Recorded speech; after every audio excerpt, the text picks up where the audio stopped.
অনেক নারী ঢুকে বলবেন কি, না আমাকে হিজাব খুলতে বলা হয়েছে, আমার মুখের আবরণ সরাতে বলা হয়েছে, আমি সরাবো না কারণ এখানে সব পুরুষ। এই সুযোগ যেন তৈরি না হয়। হিজাবের বিষয়টি যেটি বললেন, আসলে মূল সমস্যা অতিরিক্ত ভোটকাস্ট করে না, মূল সমস্যা হচ্ছে একজনের ভোট আরেকজন দিয়ে দেওয়া।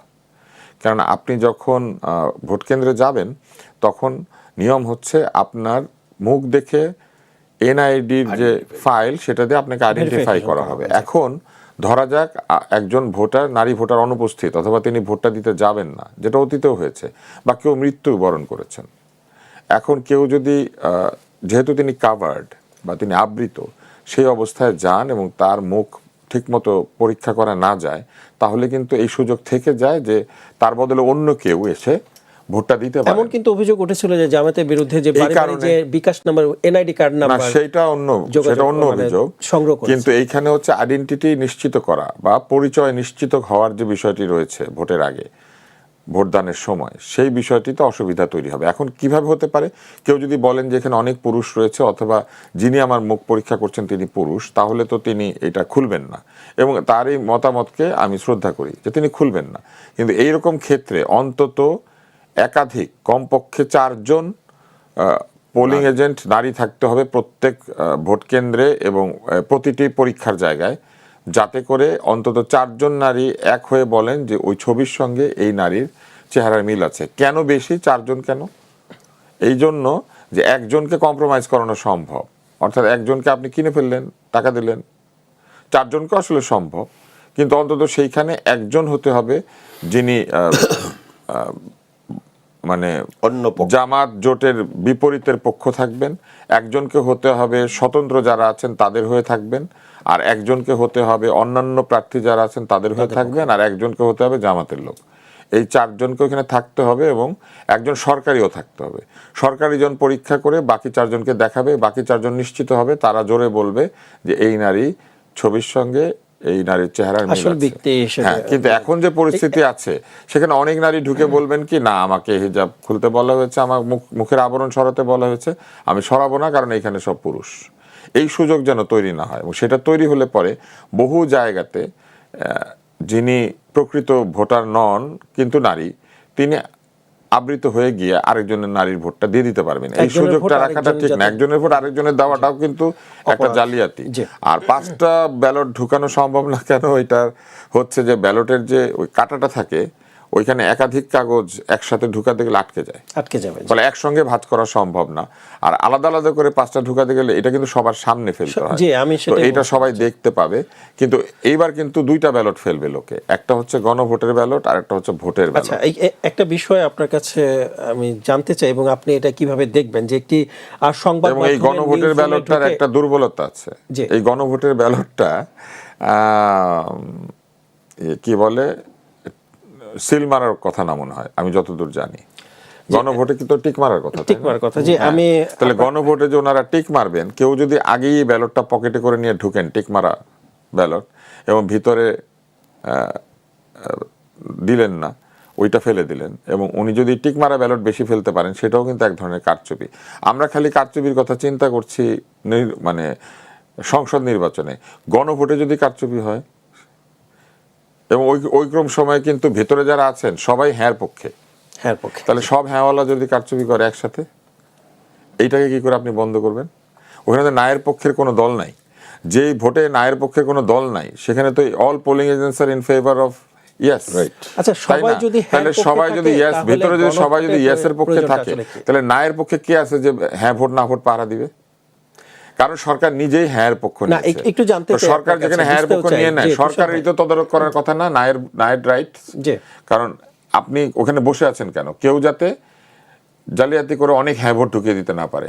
কিন্তু ওইখানে সরকার হ্যাঁ পক্ষ, যারা ভর্তি আছে তারাও সবাই হ্যাঁ পক্ষ, তাইলে ওইখানে কি করে নিশ্চিত হবে যে হ্যাঁ পক্ষে জালিয়াতি হচ্ছে না? আচ্ছা, তাহলে গণভোটের প্রয়োজনটা আসলে কি একটু বুঝতে চাই। যে সবাই যদি হ্যাঁ পক্ষে, এটা অনেকবার উত্তর দিয়েছি, গণভোটের আসলে কোনো দরকার ছিল না। সবাই হ্যাঁ পক্ষে, সংসদ হবে, সংসদে গিয়ে হ্যাঁ পক্ষওয়ালারা সবাই বসে জুলাই সনদকে বাস্তবায়ন করবে। তারা অলরেডি জুলাই সনদে স্বাক্ষর করেছে, এই গণভোট না হইলেও তো তারা জুলাই সনদ মেনে নিয়েছে। এবং এইখানে তো না বলা পার্টি শুধু একটা, এনসিপি। তুষার ভাই তাই না? আর বাকিরা হচ্ছে কমিউনিস্ট, বাকিরা হচ্ছে কমিউনিস্ট, বাসদ এবং অন্যান্য কিছু কমিউনিস্ট দল, তারা সাইন করেন নাই, কিন্তু তারা নির্বাচনে কোনো বৃহৎ পক্ষ না। বৃহৎ পক্ষ যারা নির্বাচনে, তাদের মধ্যে আছে এনসিপি। এনসিপি তো সাইন করে নাই।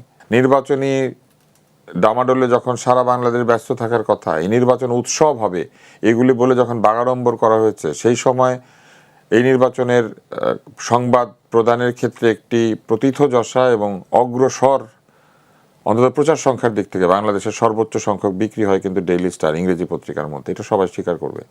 তাহলে সেই পত্রিকাটি যদি হুমকির মুখে থাকে, তাহলে নির্বাচনের পরিবেশ কি করে হলো? মুক্ত স্বাধীন গণমাধ্যমের পরিবেশ কি করে হলো?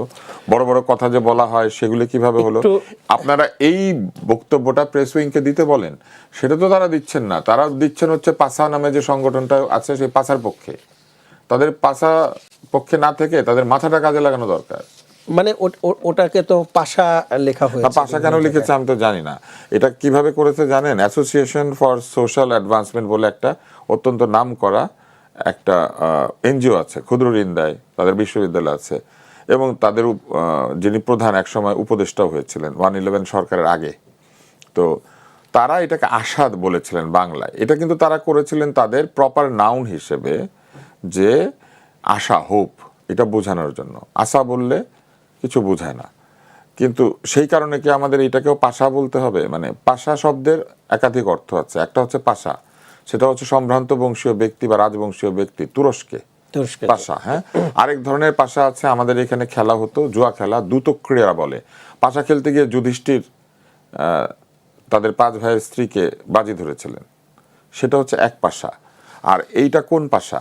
বাংলায় তো আর কোনো পাশা নাই, তাহলে এইটাকে আমার পাশা বলতে হবে কেন? এটা তো PASA, এটা তো পাশা। তাদের কাজ হচ্ছে নির্বাচনী প্রচারণা করা। তারা তাদের ম্যানিফেস্টো ঘোষণা করেছেন, সেই ম্যানিফেস্টো জাতির সামনে বিভিন্ন গণমাধ্যম তুলে ধরেছে। এর বাইরে তাদের ভাষণ দিতে হবে কেন? তারা কি বাংলাদেশের হয়ে ভাষণ দিতে পারেন? তারা কি নির্বাচনের আগেই জাতির দণ্ডমুণ্ডের কর্তা হয়ে গিয়েছেন যে তাদের ভাষণ তারা দিবেন? এটা হচ্ছে প্রথম প্রশ্ন। দ্বিতীয় প্রশ্ন হচ্ছে, একটি জোটের 3 জন দিবেন আর আরেকটি থেকে 1 জন, এটাই বা কেন হবে? এটা কি লেভেল প্লেইং ফিল্ড হলো? আর যে জোট থেকে 3 জন 3টা আলাদা আলাদা ভাষণ দিবেন, তাদের সেই ভাষণের বিষয়বস্তু কি আলাদা আলাদা? তাহলে তারা একসাথে নির্বাচন কেন করছেন? তারা যদি সরকার গঠন করেন, তখন কি সেই সরকারের যৌথ কর্মকাণ্ড থাকবে না? তাহলে তাদের তরফ থেকে 1 জন বলবে, তাদের তরফ থেকে 3 জন এসে কি বলবে? তারা না জিতলেও কি করতেন সেটা বলবে? তারা বলবে যে তারা না জিতলেও তাদের যে ম্যানিফেস্টো সেই সব কথা বা আমাদেরকে শোনাবে? আমরা তো শুনতে চাই না।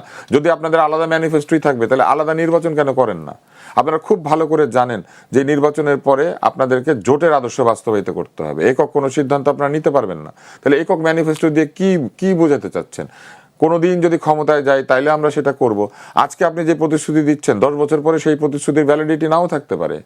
আজকে যে ড্রোন বানানোর কথা বলছেন, 10 বছর পরে ড্রোনের প্রয়োজনীয়তাই হয়তো থাকবে না, নতুন কোনো কিছু আবিষ্কৃত হয়ে যাবে। তাহলে আজকের প্রতিশ্রুতি আপনি 10 বছর পরে এটা ইনভ্যালিড। প্রত্যেক নির্বাচনের আগে আপনাকে আবার প্রতিশ্রুতি দিতে হবে, 5 বছরের মাথায় আরেকটা ম্যানিফেস্টো লিখতে হবে। তাহলে এই আপনারা যেহেতু যৌথ ম্যানিফেস্টো দেন নাই, আলাদা আলাদা ম্যানিফেস্টো লিখেছেন, তাইলে আপনারা আলাদা আলাদা ইলেকশন করতেন। ইলেকশন করবেন একসাথে, সিট ভাগাভাগি করবেন একসাথে, সরকার বানাবেন একসাথে। বক্তৃতার সময় আলাদা আলাদা কেন? কারণ তারা বেশি ফুটেজ খাবেন, বেশি টাইম পাবেন, এয়ার টাইম, টেলিভিশনে যেটাকে বলে এয়ার টাইম। অর্থাৎ তারা 3 জন মিলে জাতির সামনে 45 মিনিট থাকতে পারবেন, এবং 45 মিনিট, ধরেন 10 মিনিট দিবে। আমি একটা বলছি, 15 মিনিট হলে 45 মিনিট, 10 মিনিট হলে 30 মিনিট, সেখানে আরেকটা দল পাবে 10 মিনিট। এটা কি লেভেল প্লেইং ফিল্ড হইল? নাকি এটা লেভেল প্লেইং স্পিচ হইল? নাকি এটা level playing distribution of air